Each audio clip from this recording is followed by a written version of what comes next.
শুভ সন্ধ্যা বন্ধুরা। আজকের দিনে আপনাদের সামনে আমি হাজির হয়েছি একটা বিশেষ অনুষ্ঠান নিয়ে। আমরা বিভিন্ন সময় দেখি যে রাস্তার বাঁক মোড়ে দাঁড়িয়ে আমাদেরকে বোকা বানাবার খেলা চলে। হ্যাঁ, ঠিকই শুনছেন, বোকা বানাবার খেলা। মানে এক শ্রেণীর মানুষ বোকা বানাবার দোকান খুলে বসে আমাদের সামনে যে কি করে আমাদেরকে বোকা বানাবে। সেটা কখনো কখনো হতে পারে সে পীর বাবা হতে পারে, কখনো সাধু বাবা হতে পারে, কখনো ফকির বাবা হতে পারে। মানে নিজেদের বাবার বাইরে আর যারা বাবা আছে তাদের সবার, নিজেদের বাবার বাইরে আর যাদের নামের পাশে আমরা বাবা বসাই সবাই আমাদেরকে বোকা বানাবার দোকান খোলে। কেমন? তারা বলে যে কিছু জিনিসপত্র তারা দেখায়, দেখিয়ে বলতে চায় যে তারা নাকি মানুষের ভাগ্যকে ফিরিয়ে দিতে পারে। ভেবে দেখুন, ভাগ্য ফিরিয়ে দেবে তারা। দেখবেন যে হয়তো কোনো একজন মানুষ আপনার হাত দেখিয়ে দিচ্ছে, দিয়ে বলছে আপনার ভাগ্য ফিরিয়ে দেব। তার বিনিময়ে সে হয়তো 200 টাকা, 300 টাকা, 500 টাকা বা 1000 টাকা সে আপনার কাছ থেকে দক্ষিণা নিচ্ছে, মানে ভাগ্য ফিরিয়ে দেবে বলে। ভেবে দেখুন তারা যে জিনিসগুলো করে, মানে মানুষের এই যে অন্ধবিশ্বাস, এই অন্ধবিশ্বাসের থেকেই জন্ম নেয় মানুষের বিপথে চলার মানসিকতা। কারণ আমরা ভুলে যাই যে অলৌকিক বলে পৃথিবীতে কোনো কিছু হতে পারে না। আমরা যা দেখি, আমাদের সামনে যা থাকে, সবের পিছনে যুক্তি আছে, লৌকিকতা আছে, আছে বিজ্ঞান। হঠাৎ করে পৃথিবীর বুকে হঠাৎ করে কোনোদিন কিছু হয় না, আর সব কিছুর পেছনে একটা নির্দিষ্ট কারণ থাকে। সেরকমই, শুধু মুখে বলবো না, এরকম কিছু জিনিস দেখাবো আপনাদেরকে। যেমন আমরা একবার খবর পেয়েছিলাম যে তারাপীঠে একজন সাধু বাবা আছেন। তিনি, সেই সাধু বাবা, বিনা আগুনে যজ্ঞ করে দেখায়। মানে তার যজ্ঞ করার জন্য আগুনের প্রয়োজন না, মানে দেশলাই, চকমকি, পাথর, গ্যাস লাইট, মানে লাইটার, এই সমস্ত কিছুর দরকার হয় না। সে বলে রাবণের চিতার ছাই আর তার সাথে 7 সমুদ্রের জল দিয়ে সূর্যমঞ্চ পড়ে আগুন জ্বালিয়ে দেয়। ভেবে দেখুন যে রাবণের চিতার ছাই কে সংগ্রহ করেছে জানি না, কিন্তু মানে কত বছর আগে রাবণের চ্যাপ্টার, কত বছর আগে গেছে, তার চিতার কত ছাই হয়েছিল যে ছাই এখনো পাওয়া যাচ্ছে। সে রাবণের চিতার ছাই আর 7 সমুদ্রের জল দিয়ে সূর্য মঞ্চ পড়ে আগুন জ্বালাচ্ছে। দেখবেন নাকি কেমন? দেখুন কিভাবে সেই সূর্য মঞ্চ পড়ে রাবণের চিতার ছাই আর 7 সমুদ্রের জল দিয়ে আগুন জ্বালায়। দেখুন, দেখাচ্ছি আপনাদেরকে।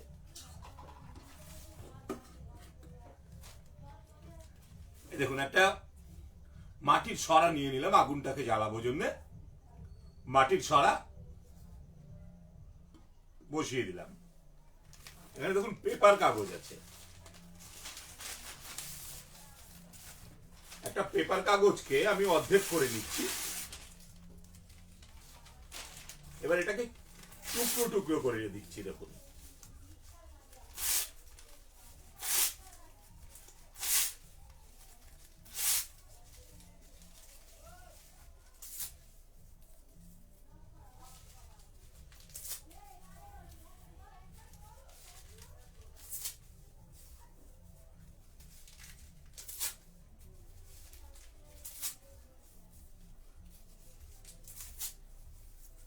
আগুনটাকে আরো একটু বেশি করার জন্য আর বাকি অর্ধেকটাও নিয়ে নিলাম।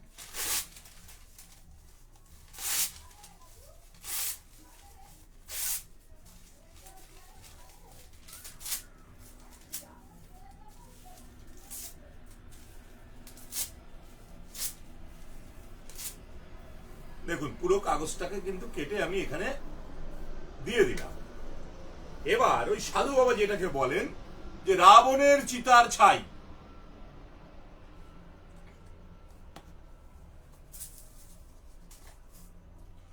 কয়লার গুঁড়োর মতো দেখতে। দেখুন, দিয়ে দিলাম এর উপরে।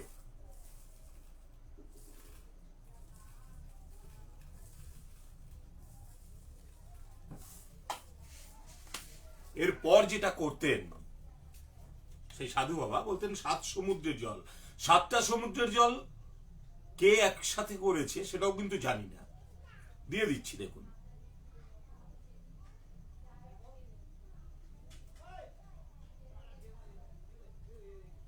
দিয়ে দিলাম।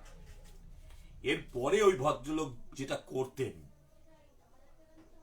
সূর্য মন্ত্র পড়তেন। কিরকম সেই সূর্য মন্ত্র? ওম জবাকুসুম শঙ্কাশং কশ্যপেয়ং মহাধুতিম ধন্তারিং সর্ব পাপগ্নম প্রণহতস্মি দিবাকরম ওম। দেখুন, ইতিমধ্যে কিন্তু ধোঁয়া উঠতে শুরু করেছে। আর আমরা তো জানি যে যেখানে ধোঁয়া থাকবে সেখানে আগুন জ্বলবেই। ধোঁয়াটা কিন্তু উঠতে শুরু করেছে, একটু সময়ের মধ্যেই দেখবেন এখানে আগুনটা জ্বলে উঠবে। ধোঁয়া কিন্তু সংকেত দিচ্ছে যে হ্যাঁ, আগুন এখানে জ্বলবেই, আগুনটা এখানে জ্বলবে, তার সংকেত দিচ্ছে এই ধোঁয়া। দেখুন,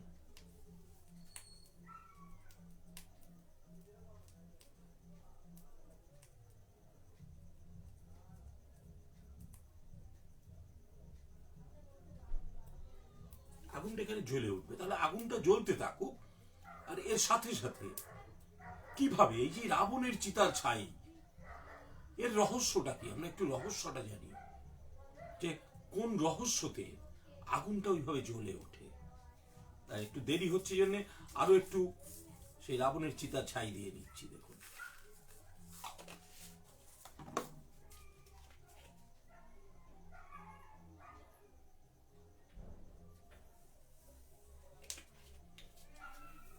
জ্বলতে থাকুক আর আমরা শুনতে থাকি যে কোন রহস্যটা কি, কেন সূর্য মন্ত্র করে কিভাবে আগুন জ্বালানো গেল।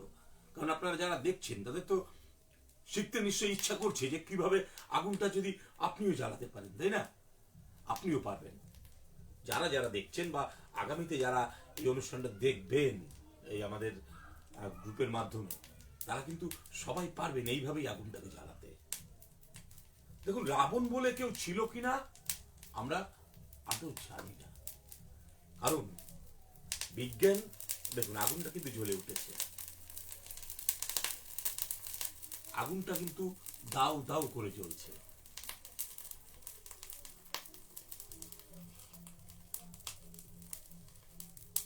জ্বলে উঠেছে আগুন। দেখুন,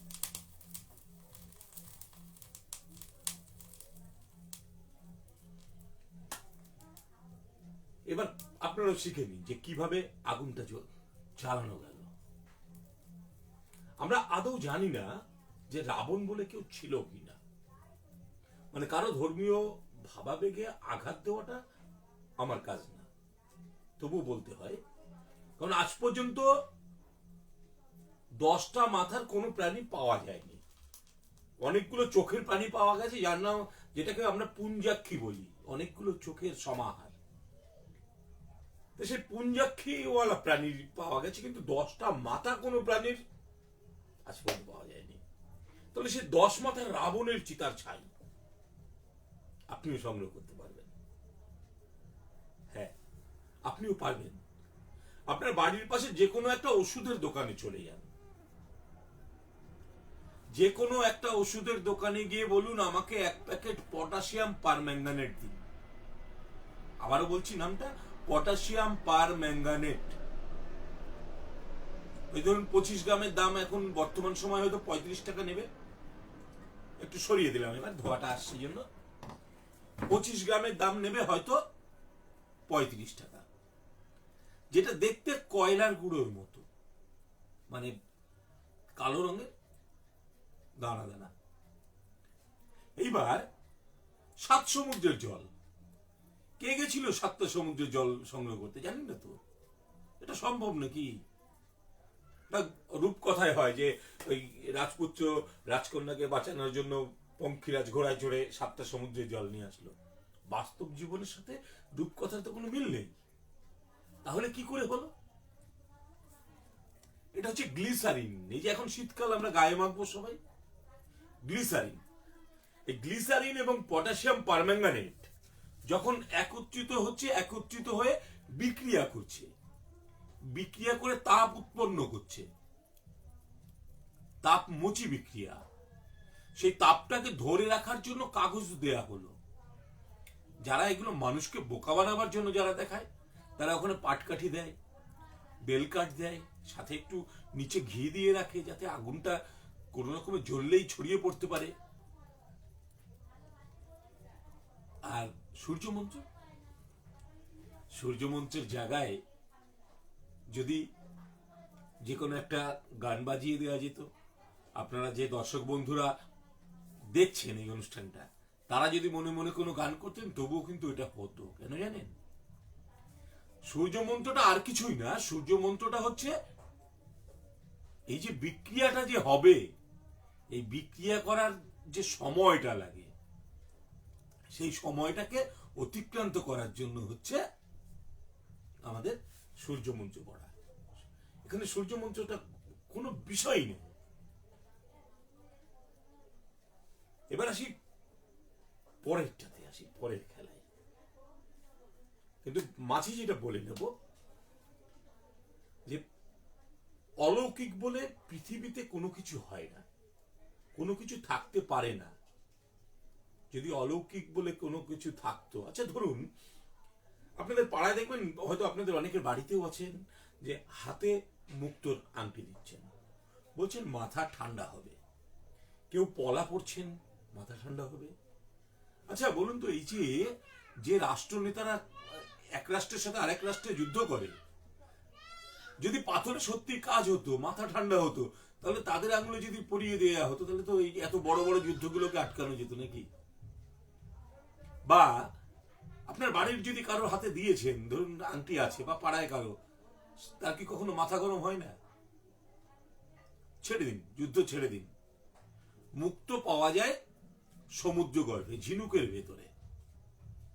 তাহলে যদি মাথা ঠান্ডা করবে, আয়লা সুনামি এগুলো কেন হচ্ছে? পৃথিবীর গর্ভে তো এত মুক্ত ছড়িয়ে, তাহলে পৃথিবীকে কি একটু ঠান্ডা করতে পারে না? মানে এগুলো যদি ওই ধরুন মুক্ত, পলা, আচ্ছা বলুন তো, এই যেটাকে বলছে মুনস্টোন, বলছে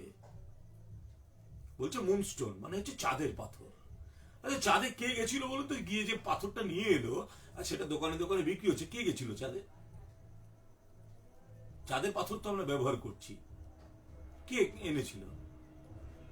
এগুলো যদি রেল লাইনে পড়ে থাকতো, তাহলে কেউ ব্যবহার করতো না। রেল লাইনে যদি এগুলোকে ছড়িয়ে রাখা হতো, লোকে ব্যবহার করতো না। যাক, এবার পরের খেলায় আসি। এটা তো দেখালাম আমাদের তারাপীঠের একটা ঘটনা দেখালাম। আমাদের পশ্চিমবঙ্গের আমাদেরই একটা প্রতিবেশী জেলা বীরভূমের ঘটনা আপনাকে দেখালাম। এবার একটু আমাদের রাজ্য ছেড়ে বাইরের ঘটনায় আসি। মানে এই কারণেই যে কুসংস্কারটা কোনো একটা নির্দিষ্ট জায়গায় কেন্দ্রীভূত নয়, কুসংস্কারটা চারিদিকে ছড়িয়ে আছে। বেঙ্গালুরু, আমাদের ভারতবর্ষে যতগুলো A1 শহর আছে, তার মধ্যে অন্যতম হচ্ছে বেঙ্গালুরু। সেই বেঙ্গালুরুতে একজন সাধু বাবা, তিনি বলেন তিনি জ্বলন্ত রসগোল্লা খেতে পারেন। ভেবে দেখুন পরিস্থিতি, রসগোল্লা তাও নাকি জ্বলন্ত হয়। কখন হয় বলুন তো? রসগোল্লা তো গরম হয় সচরাচর, আমরা জানি। আমরা ওই যারা অনুষ্ঠান দেখছেন বা যারা আগামীতে দেখবেন, গরম রসগোল্লা খাননি এমন মানুষ খুঁজে পাওয়া মুশকিল। কিন্তু জ্বলন্ত রসগোল্লা কখন হয় বলুন তো? তখনই হয় যখন আমাদের মাথায় কুসংস্কার নামক একটা বস্তু একদম পেরেক পুঁতে দেয় আমাদের মাথায়। তখনই আমাদের মনে হয় যে হ্যাঁ, রসগোল্লাটা জ্বলন্ত হতে পারে। সেজন্য রসগোল্লা জ্বলন্ত বলবো না, আমি বলবো আগুন খাওয়া। ওই মানুষটি যেভাবে, ওই বেঙ্গালুরুর যে সাধু বাবা যেভাবে আগুনটা খায়, বলে রসগোল্লা খাচ্ছিস, ঠিক সেইভাবে আগুন খেয়ে দেখাচ্ছি দেখুন। কিন্তু একটা জিনিসই বলবো, যে যদি কোনো বাচ্চারা যদি এটা দেখছেন, যদি থাকেন, তাহলে প্লিজ আপনারা চেষ্টা করতে যাবেন না। আপনারা প্রসেনজিৎ বাবুর সাথে যোগাযোগ করবেন, এবং প্রসেনজিৎ বাবু অ্যারেঞ্জ করলে আমি আপনাদেরকে হাতে কলমে শিখিয়ে দেবো। কিন্তু প্লিজ আনন্দ করে বাড়ি থেকেও প্র্যাকটিস করবেন না, মানে বাচ্চাদের কথা বলছি। বড়রা একটু করতে পারেন, রসগোল্লার ছ্যাঁকা মুখে লাগতে পারে, কিন্তু বাচ্চারা কেউ যাবেন না এখানে।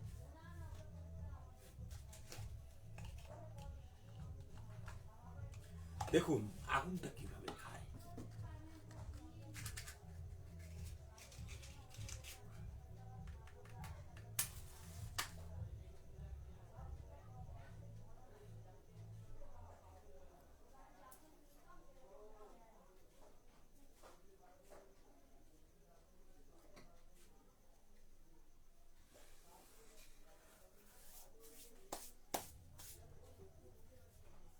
হয়ে গেল কিন্তু আগুন খাওয়া।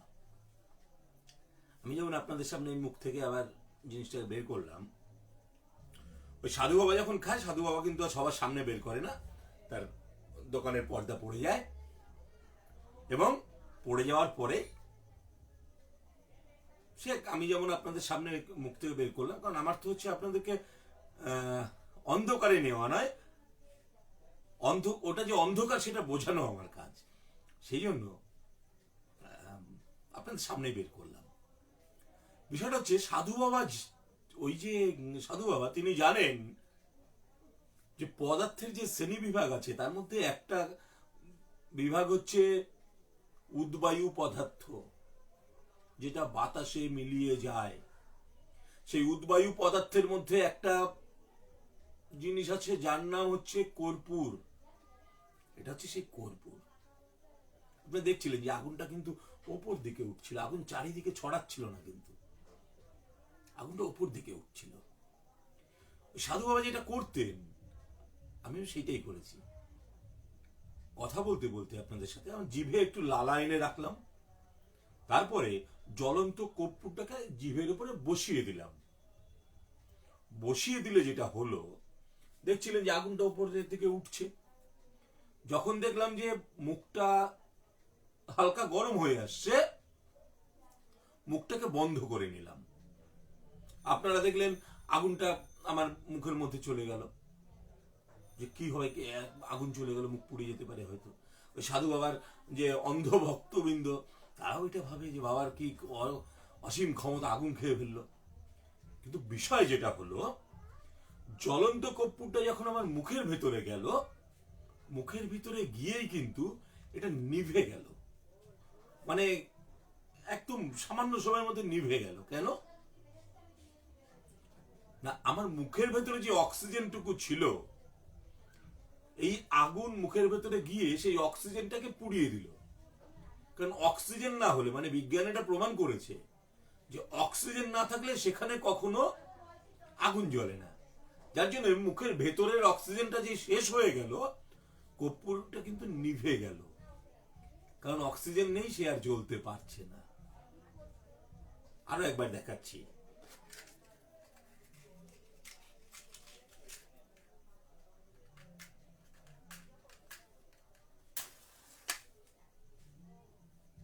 জিভে একটু লালা এনে রাখা হলো, এই যে কর্পূর চাকাটা আগুন ধরিয়ে নেওয়া হয়েছে।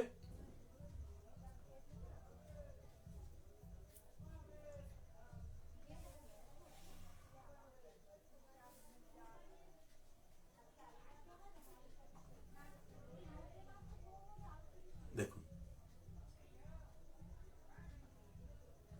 আশা করি জ্বলন্ত রসগোল্লা খাওয়ার বিষয়টা বোঝাতে পারলাম আপনাদেরকে। যদি কারো কিছু, কোনো বন্ধুর যদি কিছু জানার থাকে বলবেন, অবশ্যই চেষ্টা করব বুঝিয়ে দেওয়ার।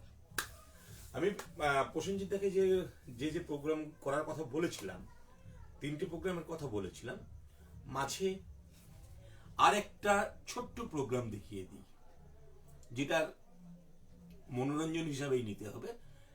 এটার ব্যাখ্যা দেব না, শুধু মনোরঞ্জন, জাস্ট মনোরঞ্জন হিসাবেই আপনাদেরকে নিতে হবে, কারণ সব খেলার ব্যাখ্যা আমরা দিতে পারি না। এই কারণেই দেখুন, এটা মূলত হচ্ছে ম্যাজিশিয়ানদের জিনিস, ম্যাজিশিয়ানদের কাছেই এই জিনিসটা থাকে। তারা বলে চেঞ্জিং ব্যাগ, সেই কারণেই এর ব্যাখ্যাটা দেব না।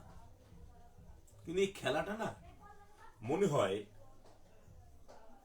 সারা পৃথিবীর বুকে ভীষণ রকমের প্রাসঙ্গিক খেলা, কিন্তু আমি একজন ভারতবাসী হিসাবে আমার ভারতবর্ষকে দিয়ে বোঝাচ্ছি। দেখুন, এটা একটা চেঞ্জিং ব্যাগ। আমি ধরে নিচ্ছি যে এটা হচ্ছে আমার ভারতবর্ষ। ভারতবর্ষে কারা থাকে? নানান ধর্মের লোক থাকে, নানান বর্ণের লোক থাকে। কিন্তু বর্তমান সময়ে আমাদের যা ভারতবর্ষের যা পরিস্থিতি দেখতে পাই, বিভিন্ন সময় খবরের কাগজে যেগুলো দেখি, সেটা আমার ভারতবর্ষের সাইন বলে মনে হয় না। কারণ যাতে খাদ্যের ভিত্তিতে, পোশাকের ভিত্তিতে এই যে ভাগাভাগিটা, সেইটার জন্যই আমি এইটা দেখাচ্ছি আপনাদেরকে। কারণ আমি নিজে মনে করি ম্যাজিক দেখানো আমাদের কাজ নয়, আমরা মানুষের অন্ধকারটাকে দূর করি। দেখুন, খুব তাড়াতাড়ি দেখাচ্ছি। এর ভেতরে কি আছে? নানান রঙের রিবন আছে। দেখুন, মানে আমাদের ভারতবর্ষে যেমন নানান ধর্মের মানুষ আছে, সেরকম নানান বর্ণের মানুষ, সেই রকম নানান বর্ণের রিবন আছে। দেখুন, আমি বের করে দিচ্ছি সব এক এক করে।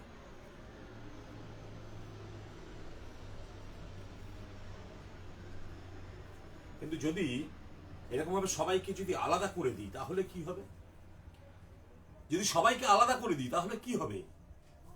আমাদের ভারতবর্ষটা না এরকম শূন্য হয়ে যাবে। দেখুন, থলেটাকে কিন্তু আমি পুরো উপর করে দিলাম, কিছুই কিন্তু নেই। দেখুন, যদি খাদ্যের ভিত্তিতে, ধর্মের ভিত্তিতে, বর্ণের ভিত্তিতে, কে কি পোশাক পরবো তার ভিত্তিতে যদি আলাদা করি, আমার ভারতবর্ষটা কিন্তু এরকম শূন্য হয়ে যাবে, যেটা আমাদের ভারতবর্ষ কখনোই ছিল না, আগামীতেও থাকবে না। কেমন ভারতবর্ষ? দেখুন, সব রিবনগুলো আবার কিন্তু আমি নিয়ে নিলাম আলাদা আলাদা করে।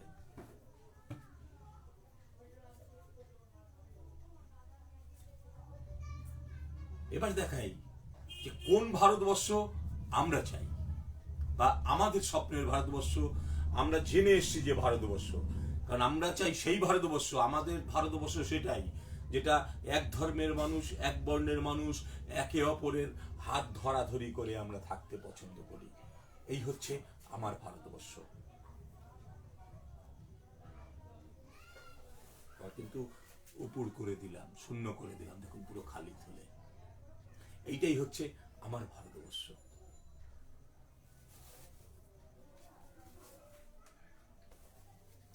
এবার দেখাই আমাদের একদম লাস্ট খেলা দেখাবো। খেলা ঠিক বলবো না, এটা দেখাতে গিয়ে না মানে কখনোই আমি এই যে এতক্ষণ আপনাদের যা দেখালাম সব আনন্দের সাথে দেখালাম, মজার সাথে দেখালাম। এবার যেটা দেখাবো এইটা হচ্ছে খুব লজ্জা পাই এটা দেখাতে। লজ্জার কারণটা আপনারা বুঝতে পারবেন আমার অনুষ্ঠানে একদম শেষ পর্বে গিয়ে, যে কেন লজ্জা। আজ থেকে বছর চারেক আগে আনন্দবাজার পেপারের একদম হেডিং বেরিয়েছিল যে 4 জন মহিলাকে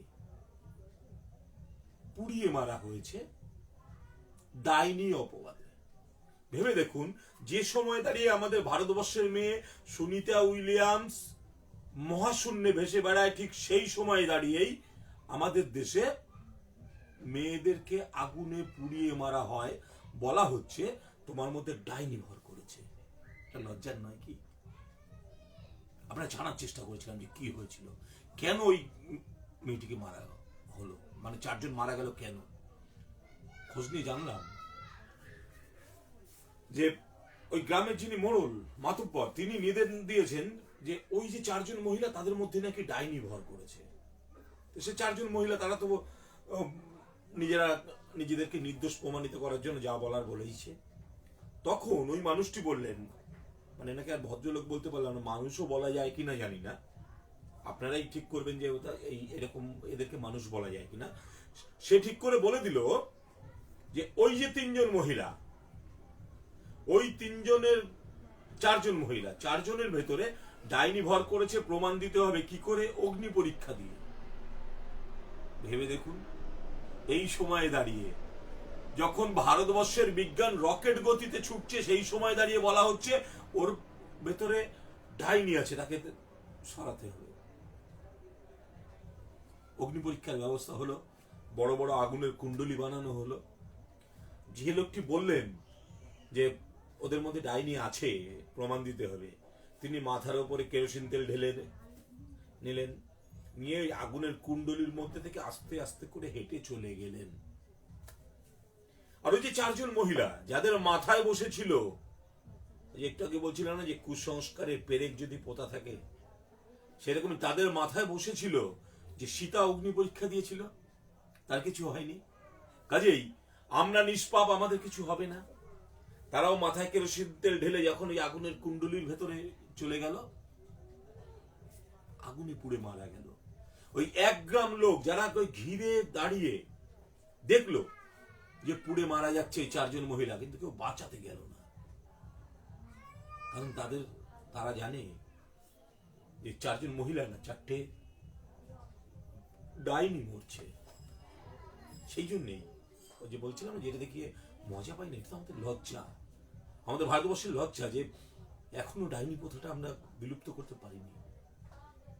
আমরা জানার চেষ্টা করেছিলাম যে ঠিক কি ঘটেছিল, কেন ওই প্রথমের লোকটি আগুনে পুড়লো না পরে পুড়লো, পরে 4 জন পুড়লো। দেখুন আমি সেইটাই দেখাবো এবার আমার এবারের খেলায়। দেখুন একটা মশাল বানিয়ে নিয়েছি আমি, একটা মশাল আমি বানিয়ে নিয়েছি। দেখুন এখানে কেরোসিন তেল আছে।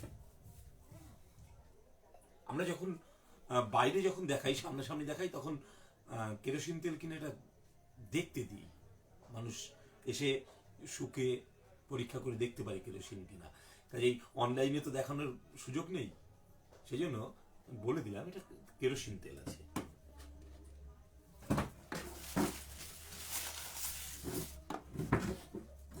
এইটা নেই মশাল, এইটা নিলাম, এটা ছোট আছে, এইটা নিলাম। এই কেরোসিন তেলে দেখুন মশালটাকে ভিজিয়ে নিচ্ছি। দেখুন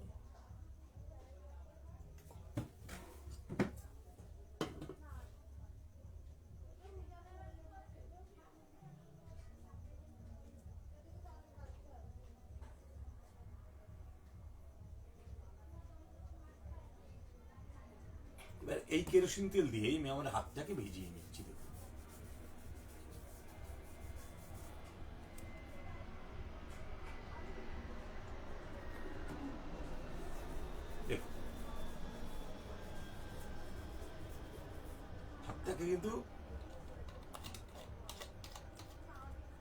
হাতটাকে ভিজিয়ে নিয়েছি আমি। দেখুন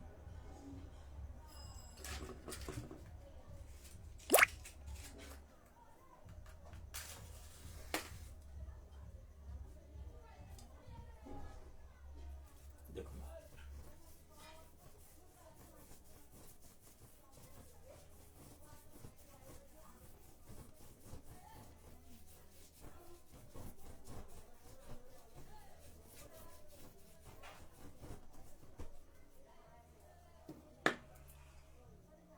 হাতটা কিন্তু আমার পড়েনি,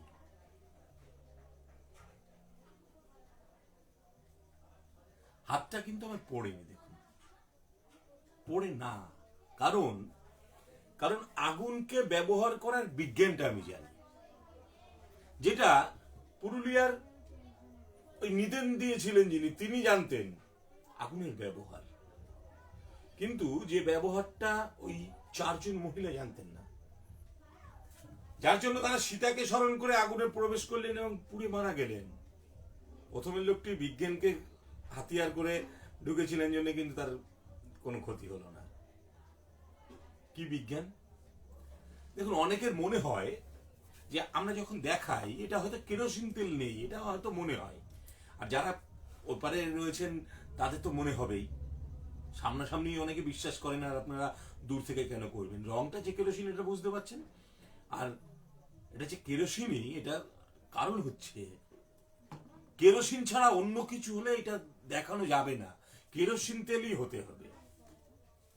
এই যে মশালটা দেখছেন এটা সুতির কাপড় হতে হবে, এই যে মাথার যে কাপড়টা এটা সুতির কাপড়, কারণ এটা যদি পলিকটন, টেরিকটন, উলি কটন কিছু হয়, হাতের সাথে ধরে নেবে, ফসকা পড়ে যাবে। অনেকের মনে হয় যে আমরা যখন এই যে টানছি, হয়তো অনেক দূর থেকে টানছি, আগুনটা গায়ে লাগছে না। আমাদের যে দর্শক বন্ধুরা এটা ভাবছেন, সে কিন্তু একেবারে ভুল ভাবছেন।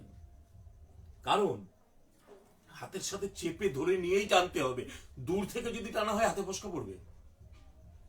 কারণ হচ্ছে কি জানেন, এই যখন এই চেপে ধরছি না, যে হাতে কেরোসিন আছে, মশালে কেরোসিন আছে, যখন চেপে ধরছি এই চাপ খাওয়া জায়গাটাতে কার্বন মনোক্সাইড তৈরি হচ্ছে, যে আমার হাতটাকে একটু শীতল রাখছে। আর সব থেকে বড় যেটা, এই যে এক জায়গা থেকে আরেক জায়গায় নিয়ে যাওয়া, এর সময়টা, এর টাইমিংটা, এইটা হতে হবে 0.03 সেকেন্ডের মধ্যে। মানে 1 সেকেন্ডকে যদি 10 ভাগে ভাগ করি, তার মধ্যে 3 ভাগের মধ্যে সরিয়ে নিতে হবে। কারণ 0.04 সেকেন্ড হলেই হাতে ফোসকা পড়বে, ঠেকানোর কেউ থাকবে না। এইটা হচ্ছে বিজ্ঞান, যেটা ওই মানুষটা জানতো। ওই জন্য সে আগুনের কুণ্ডলি, এক কুণ্ডলি থেকে আরেক কুণ্ডলি লাফিয়ে লাফিয়ে পার হয়ে গেল, তার কোনো ক্ষতি হয়নি। আর ওই যে নিরীহ মহিলারা, যাদের মাথায় দীর্ঘদিন ধরে আমাদের সমাজ ব্যবস্থা বসিয়ে দিয়েছে যে সীতা নামক একটা কাল্পনিক চরিত্র, তার কথা স্মরণ করে আগুনে ঢুকলো এবং পুড়ে মারা গেল।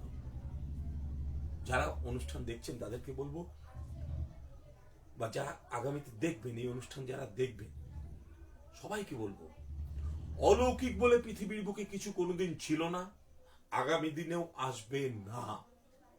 অলৌকিক বলে কিছু নেই। সবের পিছনে আছে বিজ্ঞান, সবের পিছনে আছে যুক্তি। অলৌকিক ছিল না, ছিল না, ছিল না। একদম শেষ করবো, আমার সময় অতিক্রান্ত। লাস্ট যে কথাটা বলে আমি শেষ করব, যে বন্ধুরা দেখছেন তাদের উদ্দেশ্যে, আগামীতে যারা দেখবেন এই রেকর্ডিং তাদের উদ্দেশ্যে, আপনি ঠিক করবেন যে আপনার সন্তানেরা কোন দিকে যাবে। যদি মনে হয় যে হ্যাঁ, তারা বিজ্ঞানকে হাতিয়ার করে আগামী দিনে এগিয়ে যাক, তাহলে কিন্তু তাদেরকে মনের ভুলেও মাদুলি, তাবিজ, কবজের দিকে যাবেন না। ভাবুন না, যে যদি একটা তাবিজ বা একটা মাদুলি নিয়ে যদি পড়াশোনা ভালো হতো, তাহলে তো সব বাবা মায়েরা তাদের সন্তানদেরকে একটা করে মাদুলি বেঁধে দিত, যত টাকাই দাম হোক কিনে দিয়ে দিত।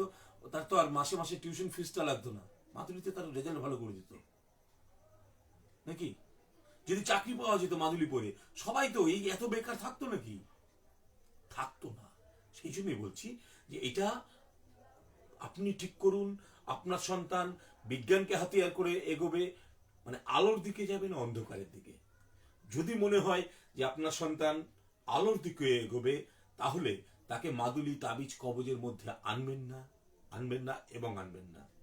আর যদি মনে হয় যে না, অন্ধকারের দিকেই যাক, আজকেই আমাদের এই অনুষ্ঠানের শেষে তার ব্যাগটিকে খুলুন, বিজ্ঞান বইটাকে ছুঁড়ে ফেলে দিন।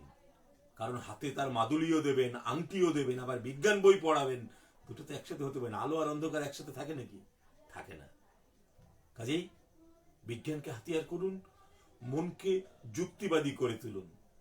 সকলকে অভিনন্দন, সকলে ভালো থাকুন।